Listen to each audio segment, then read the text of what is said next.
What's up, everyone?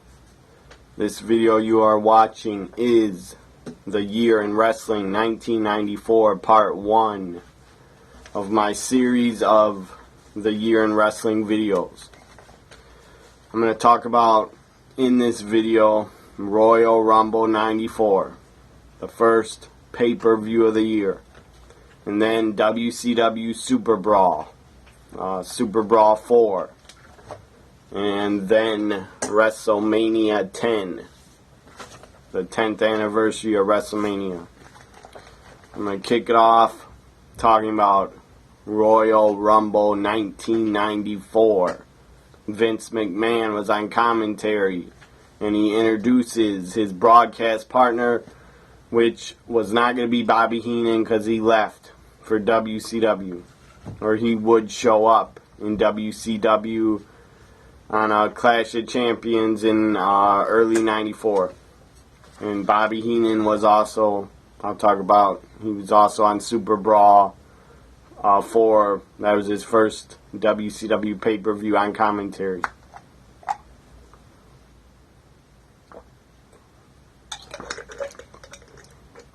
But, as I was saying, Vince McMahon introduces his partner, and it is Ted DiBiase, the $1 Million Man.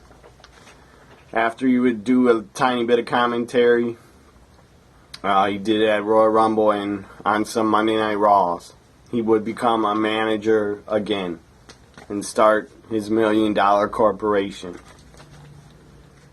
group in 95. Royal Rumble 94 was held in Providence, Rhode Island, held on January 22nd, 94. First match of the pay-per-view is a pretty decent, pretty good match. Tatanka defeated Bam Bam Bigelow in 8 minutes, 12 seconds. Up next, you had the World Tag Team titles on the line. The Quebecers, Jacques and Pierre, the tag champs, defending against the Hart brothers, Bret Hart and Owen Hart. Became a tag team. They were real brothers, everybody. They were real brothers, and they were teaming up for the first time on pay-per-view in the WWF, basically. So the Quebecers defeated Bret and Owen, and it was a pretty good tag match. Bret Hart had an injured leg a lot of the match. He could barely walk, couldn't even stand on his leg, couldn't not even tag Owen in. So Owen was pissed, and I believe this was after the match. He kicked Bret in his injured leg, kicked him in his injured leg. Bret falls down and gets injured even more because of what Owen did. And the fans were really shocked that Owen Hart did this to Bret and turned on his own brother, starting their legendary feud, their brother versus brother feud. The Owen Hart-Bret Hart feud lasted basically the entire year in 1994. It started Royal Rumble. It kicked off when Owen turned heel on Bret. And then it went on to WrestleMania 10. And then it went on to SummerSlam. They would work at WrestleMania and SummerSlam in one-on-one matches. So Owen turns on Bret. I was pretty damn surprised, and I felt sorry for Bret because he was already injured, and then Owen Hart kicks him in his injured leg. A brother should never do that to another brother. But I get it. It was just a storyline. I was still a young kid. I thought it was wrong. What Owen Hart did was wrong. So the ref stopped. The match in 16 minutes 48 seconds due to Bret Hart's leg injury.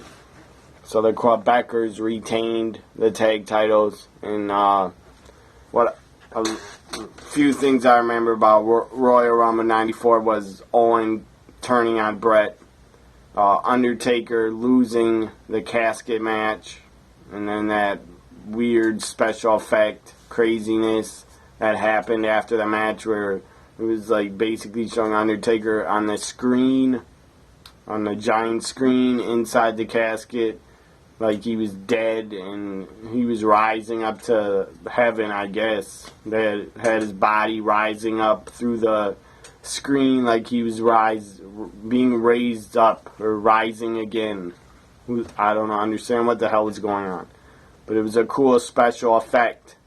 That was a good moment at Royal Rumble. And the finish of Royal Rumble 94, having Bret and Lex Luger both fall out at the exact same time, both land on the floor at the exact same time. That was cool. Also, other matches at Royal Rumble 94, you had the Intercontinental Championship, I think, was on the line. Razor Ramon defended against IRS, and the referee, Razor defeated IRS. The referee, he ruled that IRS was the winner after the ref and both wrestlers have been knocked out, but was corrected by the referee Dave Hebner. Ramon went on to pin IRS when the match restarted in 11 minutes 30 seconds. Razor and IRS had a good match. They worked well together. And Shawn Michaels ran in. He was suspended for a little bit at the end of 93. Vince told him he failed a steroids drug test, so he suspended Shawn. I don't know if Shawn was on steroids, and I don't care if he was. It's none of my business if he was on steroids. I don't really care if wrestlers take steroids. That's their own business. And if they would take them now, they'd just screw their career because they get caught and they get suspended by the drug testing policy. Shawn Michaels, anyways, returns with his Intercontinental title that he never lost. Razor Ramon had his Intercontinental title.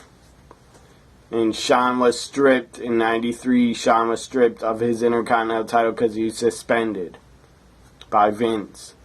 So they had Battle Royal, and Razor Ramon and Rick Martel were the last two, and Razor Ramon won the Battle Royal and became the new Intercontinental champ. So Razor had one Intercontinental title. He was the real champ. Shawn Michaels returned with his Intercontinental title belt, and he hit Razor with it. I believe he left his Intercontinental title in the ring, so there were two Intercontinental championships in the ring left. And then Shawn ran to the back after attacking Razor. And that would set up, of course, the first ever ladder match on a WWF pay-per-view. Both Intercontinental titles were held above the ring. And it was set up, their feud was set up even more at Royal Rumble 94. Up next, you had the WWF Championship on the line. Yokozuna defended against The Undertaker. This match was craziness. If you watch it back, it was insane. You had like 10 or 12 heels from the back. 10 or 12 bad guys come out. Jeff Jarrett was one of them. The Head Shrinkers were one of them. And some other heels. Diesel, I believe. Bam Bam Bigelow was there. They were all attacking The Undertaker. And then they all got him in the casket. And Yokozuna won the casket match to retain the title. And then everybody climbed on the casket so Taker could not get out. They locked the casket with deadbolts. So Taker had no way of getting out. And I believe the urn, Paul Bearer, I think, was knocked out on the outside during the match. I don't really remember. I'm just going off the top of my head. I think Paul Bearer was knocked out. He dropped the urn in the ring. The urn was knocked over in the ring, and then green smoke started coming out of the urn. As a kid, and even now, I thought that was a pretty cool effect that they did with the urn, having green smoke come out of it. And then they do the effect with Taker inside the casket. They show him on the video screen, and as I said, they showed him basically like he was rising out of the casket up into the heavens. And then after Taker lost that casket match, he would not be seen again until SummerSlam 94. So he took 7 months, 8 months off. He was off TV for 7 or 8 months. And you had the story, I believe in the summer, June, July, on Raw. They had Leslie Nielsen, the actor. He was in whatever those movies are called. Can't remember the movies he was in. I think they're called the Naked Gun movies. Leslie Nielsen was searching and looking for the Undertaker, like he was a detective. He was searching and trying to find the Undertaker. Nobody could find him until he appeared. Anyways, he appeared at SummerSlam to face Ted DiBiase's evil, fake Undertaker. But I'm not talking about SummerSlam. I'm talking about Royal Rumble. So Yokozuna retains. Up next, you had the Royal Rumble match. 30 men, every man for himself. Randy Savage, this was his last Royal Rumble. Macho Man Randy Savage in his last Royal Rumble, he was in it. Diesel was in it. Shawn Michaels was in it. Quang was in it. Quang was Savio Vega. Razor was not in it. Lex Luger was in it. Bret Hart was in it. Owen Hart was in it. I think Owen was in it. Who else? A lot of mid-card wrestlers. I can't remember who else. The Steiner brothers. I know Scott Steiner is in it. Rick Steiner is in it. I don't know who else. But at one point in the Rumble, before the match finished, Diesel threw out like 10 or 11 guys. Kevin Nash, a.k.a. Diesel, had a great showing in the Royal Rumble 94. That sticks out in my head. Diesel had a great showing in the Rumble 94. And then the finish. You have Lex Luger, the guy they were still pushing after his push failed in 93, and they didn't have him in the world title at SummerSlam 93. They were still pushing Lex Luger for some reason. I guess because they still had him under contract for over a year. Well over a year. He was under contract till the summer of 95. So, as everybody knows, and knows about the history of all the Rumble matches, the finish, Bret Hart, Lex Luger fall over the top at the same time and hit the floor at the same freaking time. So they're both declared winners. Pretty good finish, innovative for the time being. For 1994, it was pretty damn entertaining to see two guys fall over at the same time, land on the ground at the same time. So that was a good idea for WWF to think of that for the year of 1994. That was a pretty damn good, entertaining, innovative finish for the Rumble match. So Lex and Bret, after they won the Rumble, they did a coin toss on Raw to see who would win it. And Lex Luger won the coin toss, so he got Yokozuna in the world title shot first at WrestleMania 10. First time ever at WrestleMania, he would have the WWF Championship defended twice on the show. That has not happened since 94. So that only happened once, and it was at WrestleMania 10, where Yokozuna as champion defended the title twice. That was pretty cool. Okay. Bret did not win the coin toss, so he would face his brother Owen Hart in a brother versus brother grudge match. And Lex Luger got the title shot first, and Bret Hart got the winner of that match later on in the show. Up next, I'm going to talk about WCW SuperBrawl 4. Took place in Albany, Georgia. Seems like every damn pay-per-view WCW did took place in the South or in Florida.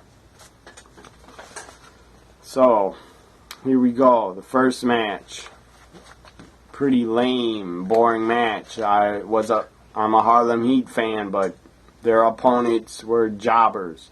Harlem Heat defeated the team of Thunder and Lightning.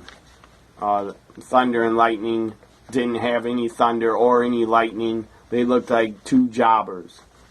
And they were never seen again in WCW on a pay-per-view. Harlem Heat wins. Thank God they won. Up next, another job. Boring-ass match. Nobody gave a F about. Jim Steele defeated the Equalizer. Nobody cared. I damn sure didn't care. Up next, Terry Taylor defeated Diamond Dallas Page. Okay match. Wasn't bad. This match should have never, ever, ever, ever been on a pay-per-view. Johnny B. Bad went up against former Freebird Jimmy Jam Garvin. I don't know if they were still calling him Jam, but they were calling him Jimmy Garvin. Jimmy Garvin still had his long hair. Looked like a hairstyle from the late 80s, like he's in an 80s hair band. Jimmy Garvin looked awful, and he looked really old, like he should not be in the ring anymore. He should have not been in the ring in 94. I don't know why WCW brought him back in 94 and put him on a pay-per-view. That is mind-boggling to me. I don't have anything against Jimmy Garvin. He was a good wrestler. But in 94, nobody wanted to see him. The guy looked like he was living in 1988. His gimmick and his look looked like it's from 1988, and we were in 1994. So Johnny B. Bad defeats Jimmy Garvin, and nobody gave a fuck. Nothing against the talent, nothing against Johnny B. Bad or Jimmy Garvin. I'm just saying I didn't care about it.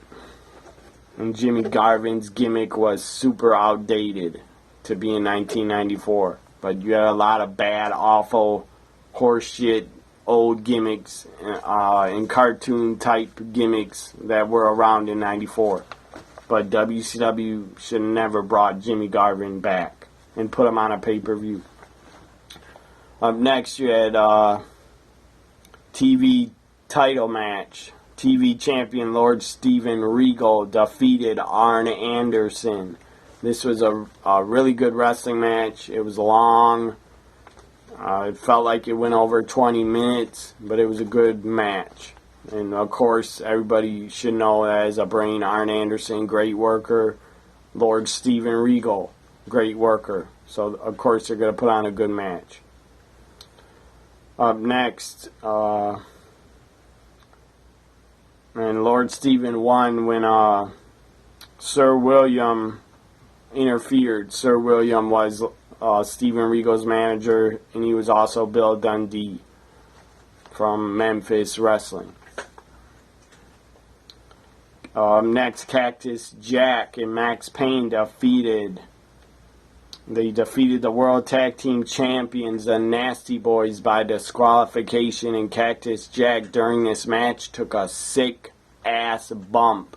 I believe he's standing on the second rope on the outside of the ring, and one of the Nasty Boys grabbed him and tossed him off, and basically like just threw him off the rope, and he did a front flip. Did a front somersault, and Cactus landed on his back on the concrete floor because they pulled the mat up. So the Nasty Boys basically threw Cactus Jack off the second rope onto the concrete, and that looked brutal, like it hurt like a motherfucker. To land on concrete and take a bump off the second rope, that's a pretty high distance. It's probably over 5 feet or 6 feet.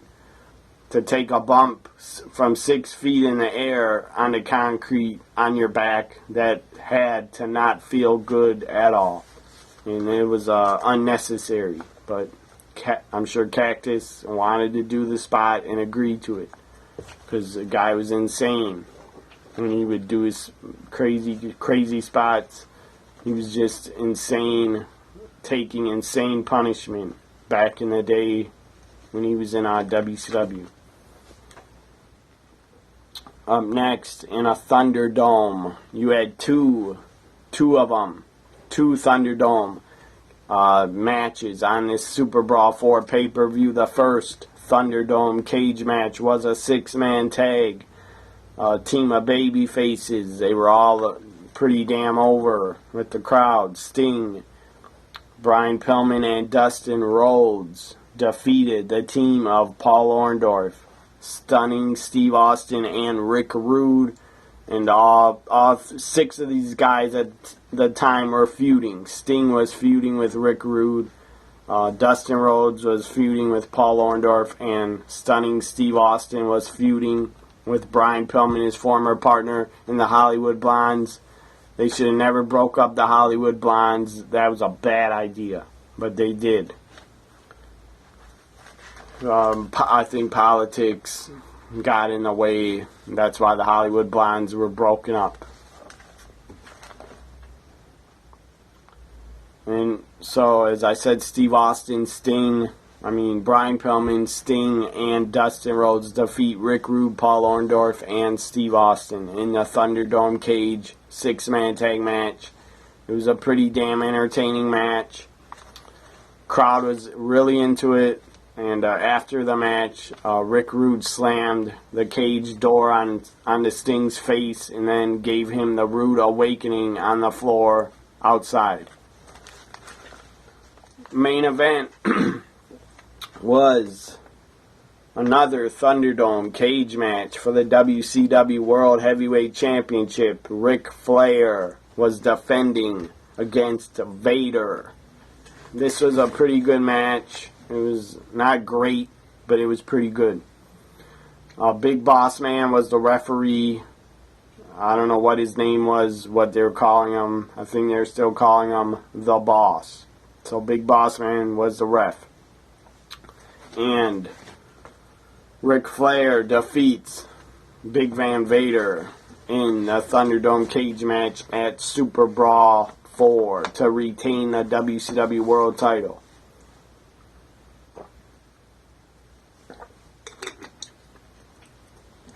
That was Super Brawl 4. It wasn't that bad of a pay-per-view. But the only things I enjoyed were Flair and Vader.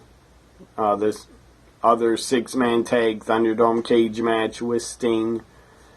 And Arn Anderson and Steven Regal was also pretty good. So I only enjoyed 3 matches on the entire show. Now I'm going to talk about WWF WrestleMania 10, the 10th anniversary of WrestleMania coming back to Madison Square Garden, where the first one was in 1985. WrestleMania 10 came back home, as I said, to New York City, Madison Square Garden. Basically, Madison Square Garden, in my opinion, is like WWF's home. ECW had the ECW arena. Madison Square Garden to the WWE is like their arena. But they don't run that many shows there anymore. Maybe 2 a year. And they're basically always house shows. But they are coming back to New York and Brooklyn for SummerSlam. But that's not Madison Square Garden. It's where the Brooklyn Nets play basketball, their new arena. So, Madison Square Garden, WrestleMania 10, New York City, took place March 20th, 1994. In New York, always a great crowd in New York City. There are some great hardcore wrestling fans I know there. I have some personal friends there that I know offline. I have some great wrestling friends that live in New York. And I also know a lot of people on Twitter that live in New York, and they love pro wrestling. and they love the WWE. So New York, great fans in the East Coast, in the New York City area. Okay, first match of that kicked off WrestleMania 10 after Little Richard sang a national anthem, or America the Beautiful. Celebrities there: Little Richard, what's his name, Burt Reynolds, Jenny Garth from 90210 was there, and Donnie Wahlberg. I think it was Donnie Wahlberg. One of the new kids on the block was there also. And the biggest celebrity out of those two, I'm not even a fan of his. He's way before my time, but Burt Reynolds was a big movie star back in the day, and Little Richard was a big star also. So they're the two big stars out of the four. And you also had that chick with the giant tits. She worked on a USA Network. I believe her name was Rhonda Shear. She worked on some show called USA Network where they showed movies on the weekends. It was called Up All Night. So Rhonda Shear was like the fifth celebrity, but she's like a Z celebrity. She's not a celebrity or a B celebrity. She's like a Z celebrity. But she had giant tits, that's for sure. Did Rhonda Shear. First match, kicked it off, Owen Hart versus Bret Hart. Great match. It was very good. It was very good wrestling, very good match they put on and had with each other. Owen and Bret, this was their first one-on-one match on pay-per-view. They probably worked before, maybe in Canada and at house shows. I don't know if they worked before, but this probably was their first time working one-on-one in a match against each other. If it was, they worked damn well together, probably because they were brothers and they really wanted to put on a great match because they were close. They were brothers. So, in a shocker, it was pretty shocking. I thought Owen Hart would lose when I watched it back in the day, when I watched WrestleMania 10 live. But Owen Hart pulled out the victory, a shocking victory. Owen Hart pins Bret the Hitman Hart in 20 minutes, 21 seconds. A lot of these matches are not really worth me talking a lot about, so I'm going to go through some of them fast. Bam Bam Bigelow and Luna Vachon. Both of them passed away. Very sad. Both of them are gone. Bam Bam and Luna are gone. That's tragic.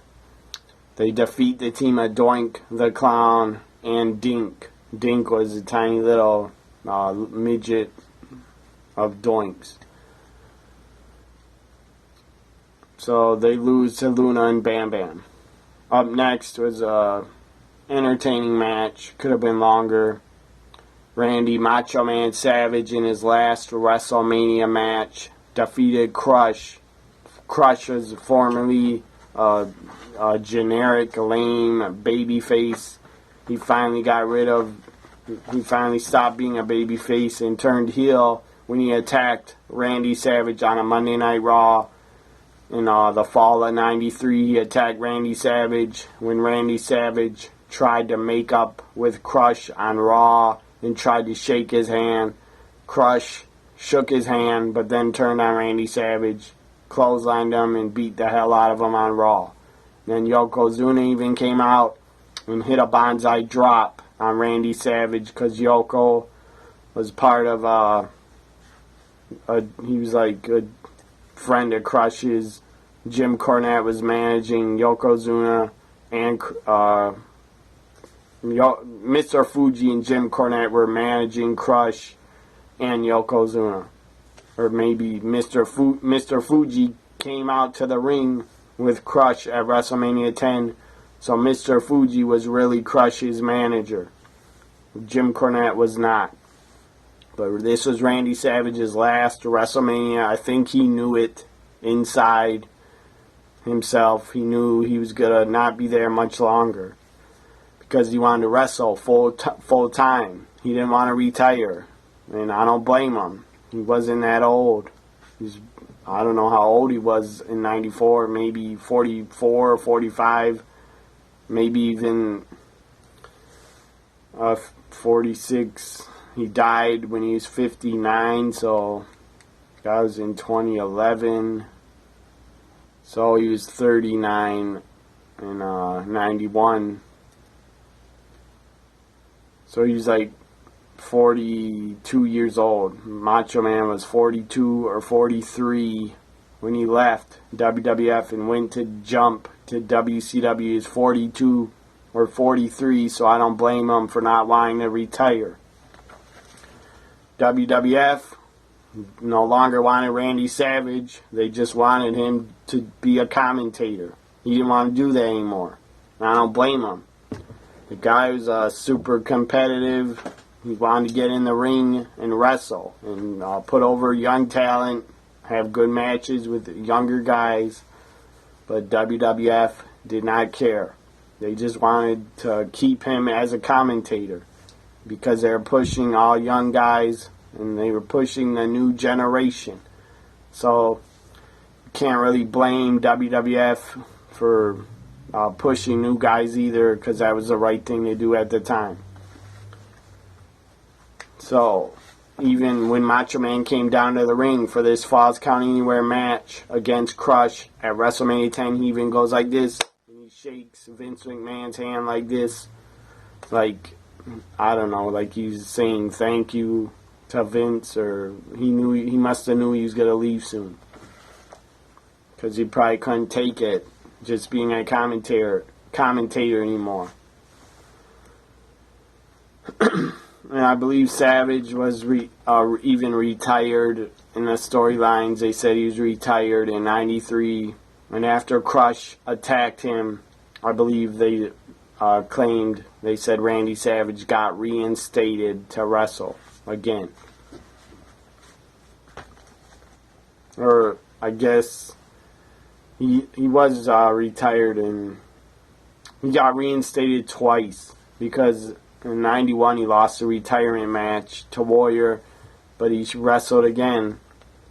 At the end of 91 he wrestled again because he got reinstated after being attacked by Jake the Snake Roberts and his Cobra Snake. And then he was wrestling in 92 when he won the WWF title from Ric Flair. In 93, Savage did not wrestle much. He wrestled in a Battle Royal on Raw, and he wrestled at Survivor Series 93. That's the only two times, in Royal Rumble. Royal Rumble 93 he was in the Rumble match. So I only saw Randy Savage wrestle 3 times in 93. So I guess he came back, he came out of retirement from commentator to face Crush at WrestleMania 10 because he really wanted to kick his ass. And he did. Falls Count Anywhere match, Randy Savage defeated Crush, and that was good to see. Always a big Macho Man fan. As a kid and still now to this very day. Very tragic. Randy Savage passed away like that. He shouldn't be gone. He should not be gone.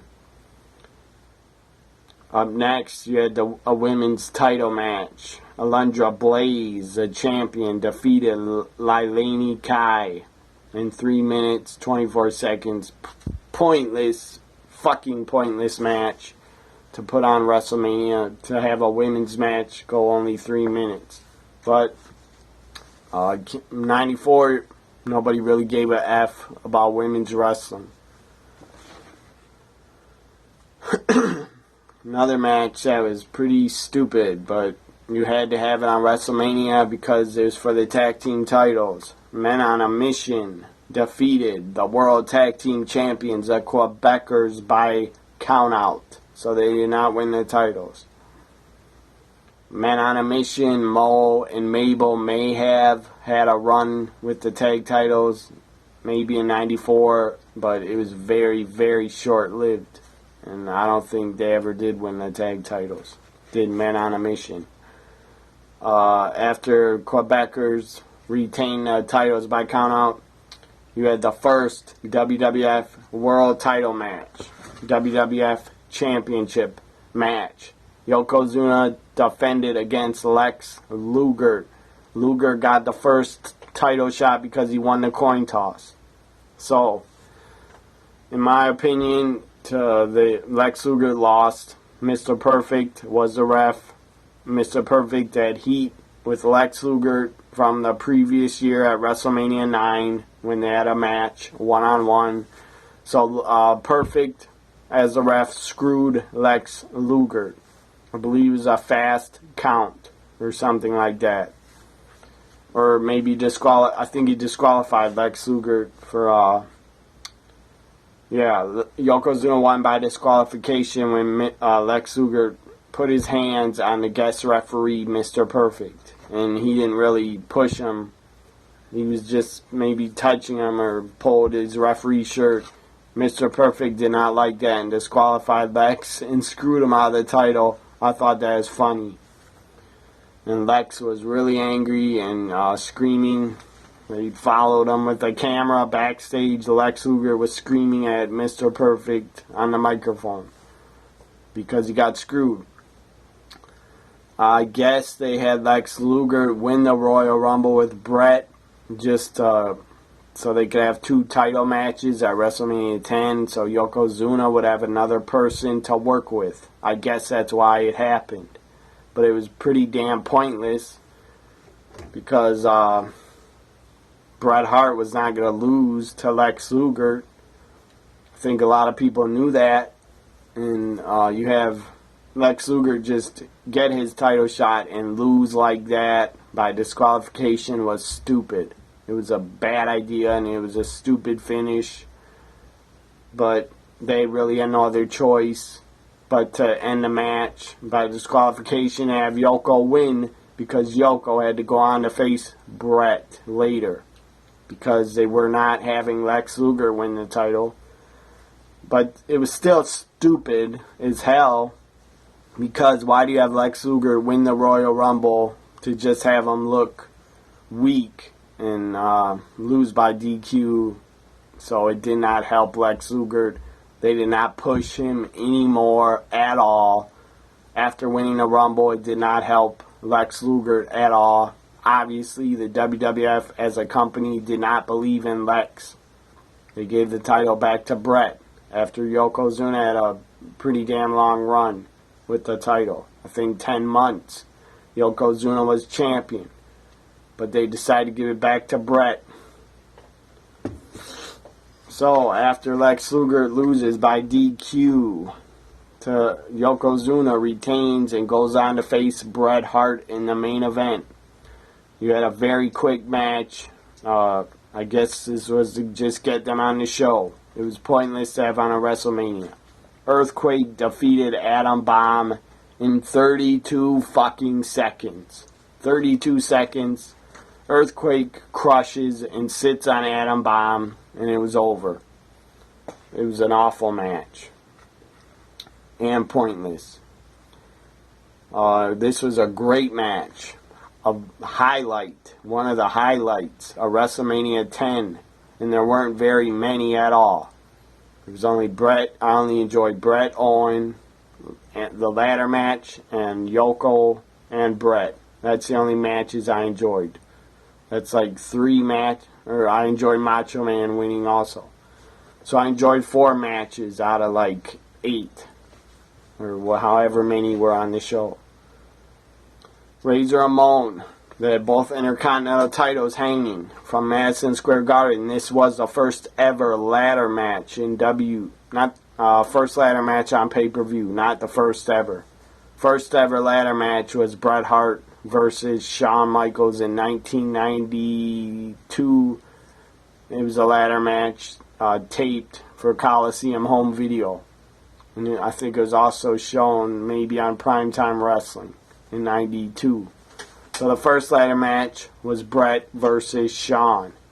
Second ladder match was Razor versus Shawn. But this was the first pay-per-view ladder match in WWE history, WWF history, whatever you want to call it. I call it WWE now because everybody does, and that's their name. But when I'm talking about these old shows in my videos, I'll just call it WWF because that's what it was known as during these shows in the 90s. And Razor and Shawn had an epic, great ladder match. It was very fun to watch, and it was awesome.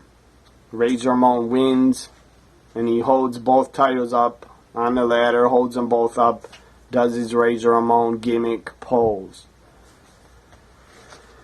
So Razor is the new Intercontinental, the once and for all, real, true Intercontinental Champion is Razor Ramon. Main event was, here we are. Main event was Yokozuna defending for the second time against another number one contender, Royal Rumble winner Bret Hart. Bret Hart, I think his leg was still injured during this match. He wasn't 100%. And the special guest referee was Rowdy Piper. They brought him back just for WrestleMania. And he was a special guest referee. Pretty good match, and it only went 10 minutes, 31 seconds, but Bret the Hitman Hart defeated Yokozuna and won the WWF Championship for the, I believe, second time. So he was a two-time WWF Champion. And after he wins, you had all the baby faces come out. Tatanka, Razor Ramon, Lex Luger, Macho Man came out. And they all picked up Bret Hart on their shoulders to celebrate. It was a great moment. It was like basically WWF was showing all the fans, this is our top guy. Bret Hart was the top star. They were pushing him like a top guy, basically by lifting him up on their shoulders at WrestleMania 10, the biggest event of the year. WWF was telling us all, this is our top guy. Bret the Hitman Hart was the top guy in 94. And after they put him down off their shoulders, Owen Hart comes out halfway down to the ringside. Stays outside the ring staring at his brother Bret and what Bret Hart just did, what his brother just accomplished. He won the WWF title. Owen Hart did not look happy. He looked disgusted. He looked very angry. Macho Man started sitting on the second rope and going like this, saying, come on in. He was inviting Owen Hart in the ring. Owen did not come in.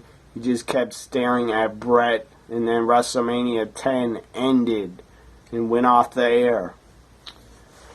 Pretty good WrestleMania. It was better for sure. It was better than 9. I don't know if it was better than 8. Probably was better than 8 also. And probably better than 7 also. So WrestleMania 10 was not a bad show. You had the ladder match. You had Bret versus Owen. You had Bret versus Yoko. You had Randy Savage in a Falls Count Anywhere match. So I say it was a pretty good WrestleMania. It was not the greatest, and it was not one of the best. It would not. WrestleMania 10 would not even make my top 10, but it was still a good WrestleMania. I enjoyed it, but I didn't enjoy every match. As I said, I only enjoyed 4 matches on the show. Anyways, I'm done talking. I went pretty long. I apologize. If you're still watching this, thank you. And I doubt you are, unless you are a big wrestling fan like I am. If you're still watching it, I appreciate it a lot. Thank you. And I'm surprised you didn't leave and get bored out of your head, or bored out of your skull and leave. If you turned it off, that's fine. I don't care. That was the year in wrestling 1994 part 1 video. I talked about Royal Rumble. I talked about WCW SuperBrawl 4 and Wrestlemania 10. I'll be back with another year in wrestling 94 part 2 video. I don't know when. Maybe Tuesday or Wednesday. I'll put it up on my channel. Probably on Tuesday. Maybe on Monday. I don't know. Anyways, enjoy WWE Battleground. If you're watching it, I will be watching and live tweeting it as always. I never miss being on Twitter during a pay-per-view. It's always good times. Anyways, hope you enjoyed the video. Follow me on Twitter at TNAWWE Guy. Bye for now, everybody.